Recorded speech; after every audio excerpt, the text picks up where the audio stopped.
Chapter second इसमें हम लोग बात करते हैं किस प्रकार से बटन मशरूम की कंपोस्ट को तैयार किया जाता है।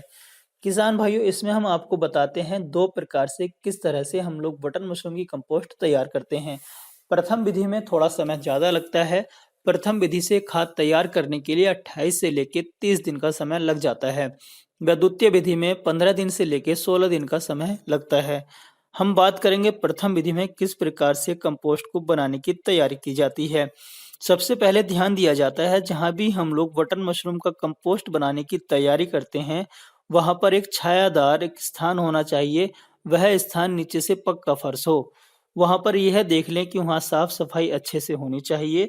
तभी हम लोगों को बटन मशरूम की कंपोस्ट बनाने की तैयारी प्रारंभ करनी चाहिए। बटन मशरूम की कंपोस्ट को तैयार करने के लिए जो भी चीज़ें लगती हैं उनका चयन करके सामग्री को एकत्र किया जाता है। हम लोग सारणी के माध्यम से आपको बताएंगे कौन कौन सी सामग्री का प्रयोग करके हम लोग बटन मशरूम की खेती, बटन मशरूम की कंपोस्ट को तैयार करते हैं। जैसा कि आप सारणी में देख भी रहे हैं, गेहूं का भूसा 500 केजी, कैल्शियम अमोनियम नाइट्रेट या ammonium sulphate 15 KG, muriate of potash 5 KG, potash 5 KG, urea 5 KG, gypsum 50 KG, गेहूं का चोकर 25 केजी, फ्यूरोडॉन 250 ग्राम, कार्बनडाजिम 50% WP 250 ग्राम, जिंक सल्फेट 250 ग्राम। इन सभी चीज़ों को एकत्र करने के पश्चात अब हम लोग प्रारंभ करेंगे किस प्रकार से भूसे को गीला करना होता है। जैसा कि आप चित्र में देख भी रहे हैं, प्रथम व द्वितीय दिन इस प्रकार से भूसे को फैलाकर गीला किया जाता है। यह 2 दिन सिर्फ भूसे को गीला करने के लिए दिए जाते हैं। इन 2 दिन के अंदर हम लोग भूसे को पूर्ण रूप से गीला कर लेते हैं। आइए अब बात करते हैं तृतीय दिवस की। तृतीय दिवस में हम लोग इस गीले भूसे के अंदर calcium ammonium nitrate, muriate of potash, urea, गेहूं का चोकर, पोटास, कार्बनडाजिम का एक मिश्रण तैयार करके समानांतर इस गीले भूसे के अंदर मिलाते हैं। इस गीले भूसे में सही से मिलाने के पश्चात चित्र अनुसार एक बेड की तैयारी की जाती है। इस बेड की जो लंबाई व चौड़ाई कुछ इस प्रकार होती है। लंबाई सुविधा अनुसार रखी जाती है। इसकी चौड़ाई 5 फुट और इस बेड की जो हाइट है वह 4 फुट की होती है। इस प्रकार ढेरी लगाने के पश्चात इसको किसी तिरपाल या काली पॉलीथीन से ढककर रखा जाता है। अब हम लोग चौथे व 5वें दिन इसको रेस्ट देंगे। छठे दिन हम लोग इस खाद की ढेरी को पलटना प्रारंभ करते हैं। जैसा कि आप फोटो में देख भी रहे हैं, इस तरह से पलटाई करते हुए एक नई ढेरी का निर्माण करते हुए आगे की तरफ बढ़ते चले जाते हैं। इस प्रक्रिया को 10वें दिन फिर अपनाया जाता है। हम लोग इस विधि को 10वें दिन फिर से पलटाई करके एक नई ढेरी का निर्माण करते हुए आगे की तरफ बढ़ना प्रारंभ करते हैं। अब हम बात करते हैं 13वें दिन की। 13वें दिवस इस प्रक्रिया को पुनः अपनाया जाता है, लेकिन इसमें 2 चीज़ों को ऐड किया जाता है, जिप्सम व फ्यूरोडॉन। जिप्सम फ्यूरोडॉन को समानांतर रेशियो के अंदर हम लोग पूरे भूसे के अंदर मिला देते हैं और एक नई ढेरी का निर्माण करते हुए आगे की तरफ बढ़ते रहते हैं। अब बात करेंगे 16वें दिवस की। 16वें दिवस को इस प्रक्रिया को पुनः अपनाया जाता है और इस ढेरी का अलट पलट करके पुनः ढेरी का निर्माण करते हुए आगे की तरफ बढ़ना होता है। अब हम बात करेंगे 20वें दिवस। 20वें दिवस में हम लोग इस खाद की पलटाई करते हुए पुनः ढेरी बना के आगे की तरफ बढ़ते चले जाते हैं। अब हम बात करेंगे 24वें दिवस की। 24वें दिवस में इस खाद को पुनः पलटाई करके आगे की तरफ बढ़ते हुए एक ढेरी का निर्माण किया जाता है। 28वें दिवस अब हम लोग चेक करेंगे इसके अंदर कि कितनी नमी है और इसके अंदर अमोनिया की गंध कितनी मात्रा है। यदि इस खाद के अंदर अमोनिया गैस की गंध पाई जाती है तो इस खाद को हम लोग स्पोन मिलाने के लिए प्रयोग में नहीं लेके आएंगे।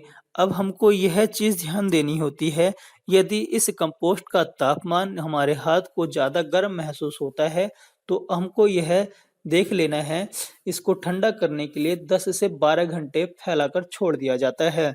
ऐसा करने के पश्चात 12 घंटे के बाद इसको फिर से देखा जाता है और देखते हैं यदि इसका तापमान ज़्यादा है और हमारे हाथ को गर्म महसूस हो रहा है तो इसमें स्पून नहीं मिलाते हैं।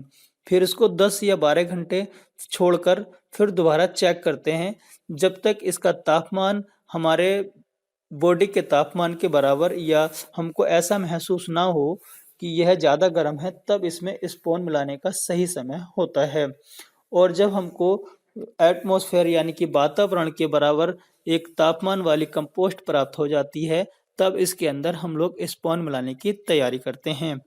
अब हम बात करेंगे द्वितीय विधि। द्वितीय विधि में हम लोग बताते हैं किस प्रकार से 15 से लेके 16 दिन के अंदर बटन मशरूम की कंपोस्ट को तैयार किया जाता है। इस विधि में जो भी चीज़ों का इस्तेमाल किया जाता है उसके बारे में हम आपको सबसे पहले बता देते हैं। जैसा कि आप सारणी में देख भी रहे हैं, गेहूं का भूसा 500 केजी, मुर्गी का खाद 300 केजी, यूरिया 8 केजी, गेहूं का चोकर 30 केजी, जिप्सम 30 केजी, इन सभी चीज़ों को एकत्र किया जाता है। अब हम बात करेंगे कंपोस्ट बनाने की तैयारी के बारे में। जब भी हम लोग इसको तैयार करते हैं तो सबसे पहले गेहूं के भूसे को गीला किया जाता है। गेहूं के भूसे को इस प्रकार से फैलाकर 2 दिन तक गीला करने के लिए छोड़ देते हैं। तीसरे दिन हम लोग इसके अंदर मुर्गी की खाद व चोकर को आपस में सही रेशियो में मिलाकर एक ढेरी का निर्माण करते हैं।